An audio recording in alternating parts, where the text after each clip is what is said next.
Good morning. Sonai অনেক সকাল সকাল উঠে গেছে, খাওয়া দাওয়া হয়ে গেছে, ব্রেকফাস্ট হয়ে গেছে। এবার আমাদের ব্রেকফাস্টে ঘুগনি করেছি, মুড়ি দিয়ে খাওয়া হবে।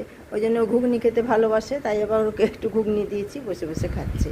এদিকে ওর বাবা বাজার থেকে চলে এসেছে, বাজারগুলো সব ঢেলেছি, তোমাদেরকে দেখাবো। চলো কি রান্না করব দেখাবো সব।